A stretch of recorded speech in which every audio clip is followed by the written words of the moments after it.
வணக்கம். இன்றைக்கி நம்ம பார்க்க போகிற சமையல் என்னென்னு பார்த்தீங்கன்னா, சிம்பிளாக பண்ணக்கூடிய ஒரு லஞ்ச் மெனு தான் பார்க்க போகிறோம். இது சிம்பிளாக இருந்தாலும் டேஸ்ட்டு சூப்பராக இருக்கும். கிள்ளி போட்ட சாம்பாரும், அதுக்கு சூப்பரான சைடிஷ் என்னென்னு பார்த்தீங்கன்னா, சிக்கன் வரமிளகாய் பிரட்டல். நல்லா காரசாரமாக இருக்கும். ஒரு தடவை இது மாதிரி நீங்கள் செஞ்சு பாருங்கள். டேஸ்ட் நல்லா அட்டகாசமாக இருக்கும். ஸோ வாங்க இந்த சிம்பிளான லஞ்ச் மெனு எப்படி செய்யலாங்கிறத பார்க்கலாம். இப்போ ஒரு குக்கர் எடுத்துக்கலாம். இதில் 100 கிராம் அளவுக்கு துவரம்பருப்பு நல்லா 1 மணி நேரமாக ஊற வச்சு வச்சுருக்கேன். இதை சேர்த்துக்கலாம். இப்போ மீடியம் சைஸாக 2 தக்காளி எடுத்துருக்கேன். மெஷரிங் கப்பில் 1 கப் அளவு இருக்கும். இப்போ சேர்த்துக்கலாம். இது கூடவே நல்ல ஒரு 5 பல் பூண்டு சேர்த்துக்கலாம். அதே போல் 4 பச்சை மிளகா சேர்த்துக்கலாம். பெருங்காயத்தூள் கொஞ்சமாக சேர்த்துக்கலாம். 1/4 டீஸ்பூன் போல் மஞ்சள் சேர்த்துக்கலாம். இப்போ இதில் தண்ணி சேர்த்துக்கலாம். முங்குற அளவுக்கு தண்ணி சேர்த்துக்கோங்க. இப்போ இதில் கொஞ்சமாக நல்லெண்ணெய் சேர்த்துக்கலாம், பொங்கி ஊற்றாமல் இருக்கிறதுக்காக. இப்போ எல்லாமே சேர்த்தாச்சு. இப்போ இது மூடி வச்சிடலாம். விசில் போட்டிருக்கேன். நல்லா ஒரு 5-6 விசில் விடணும். பருப்பு நல்லா மசிஞ்சு வரட்டும். வந்ததுக்கப்புறம் பார்க்கலாம். இப்போ எப்படி இருக்குன்னு பார்க்கலாம். இப்போ பாருங்கள், இந்த மாதிரி தான் இருக்கும். இது எல்லாத்தையுமே நல்லா அப்படியே மசிச்சு விட்டுக்கலாம். பாருங்கள், பருப்பு நல்லா மசிஞ்சு வந்துடுச்சு. இந்த மாதிரி தான் இருக்கணும். முழுசாக இருந்துச்சுன்னா கிள்ளி போட்ட சாம்பாருக்கு அந்த அளவுக்கு டேஸ்ட் இருக்காது. இப்போ நல்லா இந்த மாதிரி விஸ்கு வச்சு நல்லா மசிச்சு விட்டுக்கலாம். நான் இன்றைக்கி எடுத்துருக்க அளவு பார்த்திங்கன்னா, ஒரு டீ குடிக்கிற டம்ளரில், அதாவது 100 கிராம் அளவுக்கு கரெக்டாக இருக்கும் அளவு. சொந்த அளவு எடுத்திங்கன்னா ஒரு 4லேருந்து ஒரு 5 பேர் சாப்பிட்லாம். பாருங்கள், நல்லா மசிச்சாச்சு. இப்போ ஒரு பேன் எடுத்துக்கலாம். இது நல்லா ஒரு 4 டீஸ்பூன் அளவுக்கு எண்ணெய் விட்டுக்கலாம்.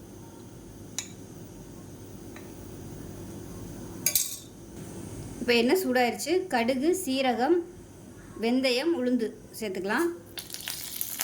கருவேப்பிலையில் ஒரு கொத்து சேர்த்துக்கலாம். ஒரு கைப்பிடி அளவுக்கு பெரிய வெங்காயம் கட் பண்ணதை சேர்த்துக்கலாம். இப்போ இதில் ஒரு 5 வரமிளகா நல்லா சின்னதாக கட் பண்ணி வச்சுருக்கேன், அதை சேர்த்துக்கலாம்.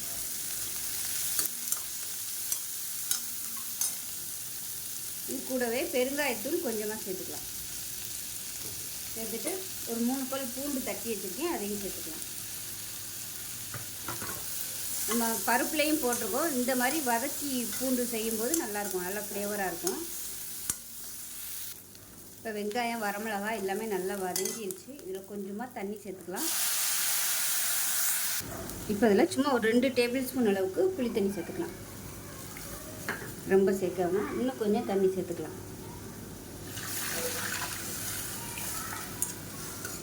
தண்ணி சேர்த்துட்டு இது நல்லா கொதிக்கட்டும்.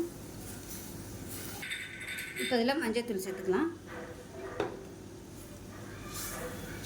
இப்போ பாருங்கள், புளி தண்ணி ஊற்றி நல்லா கொதிச்சிருச்சு, பச்சை வாசனை போக. இப்போ நம்ம கடைஞ்சி வச்சுருக்க அந்த பருப்பை அதை சேர்த்துக்கலாம். சேர்த்து கலந்து விட்டுடலாம். இப்போ குக்கர் அலசிட்டு கொஞ்சமாக தண்ணி சேர்த்துக்கிறேன். ரொம்ப தண்ணி ஊற்றிட வேணாம். இதெல்லாம் நல்லா கலந்துட்டு கொதிக்கட்டும். இப்போ இதில் உப்பு சேர்த்துக்கலாம் கொஞ்சம். நான் இப்போ தான் உப்பு சேர்த்துருக்கேன். இப்போ நல்லா கொதிச்சு லைட்டாக திக்னஸ் ஆக ஆரம்பிச்சிருச்சு. 6னா கரெக்டாக வந்துடும். இப்போ மேலாப்பில் நல்லா கொத்தமல்லியில் நிறைய சேர்த்துட்டு அமர்த்திடலாம். அவ்வளோதான், அருமையான கிள்ளி போட்ட சாம்பார் ரெடி ஆயிடுச்சு. இப்போ ஒரு மிக்ஸி ஜார் எடுத்துக்கலாம். இதில் 20 சின்ன வெங்காயம் சேர்த்துக்கலாம். இப்போ இதில் 15 வரமிளகா சேர்த்துக்கலாம். இது சின்னதாக இருக்கிறதுனால 15 எடுத்துருக்கேன். பெருசாக இருந்தால் நீங்கள் 10 எடுத்திங்கன்னா போதும். காரத்துக்கு தகுந்த மாதிரி சேர்த்துக்கோங்க. இப்போ இதில் 1 டேபிள் ஸ்பூன் அளவுக்கு சோம்பு சேர்த்துக்கலாம். ஒரு கைப்பிடி அளவுக்கு கருவேப்பிலை சேர்த்துக்கலாம். இப்போ இது நல்லா அரைச்சிட்டு வந்துடலாம். இந்த அளவுக்கு அரைச்சிக்கோங்க. இப்போ ஒரு குக்கர் எடுத்துக்கலாம். இப்போ தேவையான அளவுக்கு எண்ணெய் விட்டுக்கலாம். நான் கடலெண்ணெய் சேர்த்துருக்கேன். எண்ணெய் நல்லா காஞ்சிருச்சு. சோம்பு 1 டீஸ்பூன் சேர்த்துக்கலாம். கருவேப்பிலையில் சேர்த்துக்கலாம்.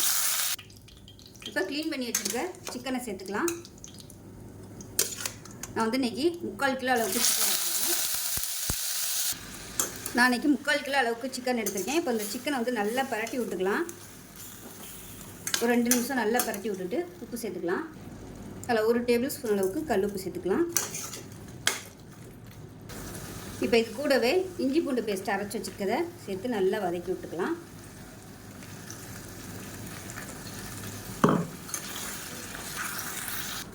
இதை மூடி வச்சிடலாம். விசில் போடலை, அப்படியே அந்த சூட்லேயே வந்து கொஞ்சம் நல்லா வேகட்டும்.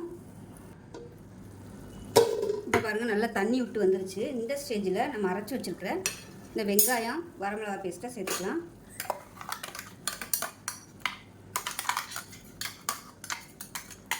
சேர்த்துட்டு நல்லா பரட்டி விட்டுக்கலாம்.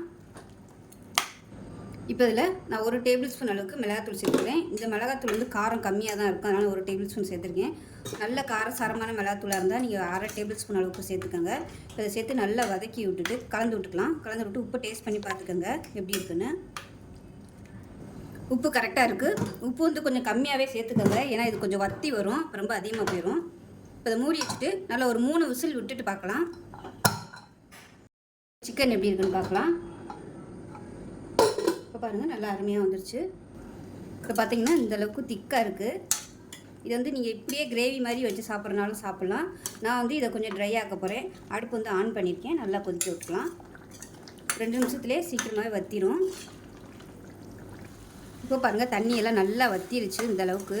ஸோ இதுக்கு மேலே நல்லா வறுக்கணுனாலும் அடுப்பு வந்து நல்லா சிம்மில் விட்டு நல்லா பரட்டி பரட்டி விட்டிங்கன்னா நல்லா அப்படியே ரோஸ்ட் ஆகி வரும். இப்போ இது வந்து இன்னும் ஒரு 5லேருந்து ஒரு 10 நிமிஷம் இந்த மாதிரி கிளறி கொடுத்துக்கிட்டே இருந்தோம்னா நல்லா அப்படியே ரோஸ்ட் ஆகி வரும். இப்போ அடுப்பு நல்லா சிம்மில் விட்டுறலாம். தண்ணி எல்லாமே நல்லா வற்றிருச்சு. இதுக்கு மேலே விட்டோம்னா அடி பிடிக்கும். அதனால் நல்லா அப்படியே பரப்பி விட்டுட்டு சிம்மில் விட்டுடலாம். அந்த கிரேவி எல்லாமே நல்லா வற்றி அப்படியே நல்லா ரோஸ்ட் ஆகி வரும். இந்த மாதிரி வறுவல் பண்ணும்போது உப்பு வந்து அரை உப்பாகவே போட்டுக்கோங்க. ஏன்னா இது நம்ம வத்த விட்டு எடுக்கிறதுனால நீங்கள் கரெக்டான அளவு உப்பு போட்டிங்கன்னா வத்த உப்பு வந்து அதிகமாக போயிடும். அதனால் அரை உப்பாக போட்டுட்டு நல்லா சுருண்டு வந்ததுக்கப்புறமா பத்தலைன்னா நீங்கள் மேலாப்பில் இந்த ஸ்டேஜில் செக் பண்ணி பார்த்துட்டு உப்பு வந்து கொஞ்சமாக சேர்த்துக்கலாம். இப்போ பாருங்கள் நல்லா அந்த மசாலா எல்லாமே நல்லா பிறண்டு வந்துருச்சு பாருங்கள். இந்த ஸ்டேஜ் வரைக்கும் நல்லா நம்ம வறுத்து எடுத்துக்கணும். மேலாப்பில் கொத்தமல்லியில் சேர்த்துட்டு அமர்த்திடலாம். அவ்வளோதான்.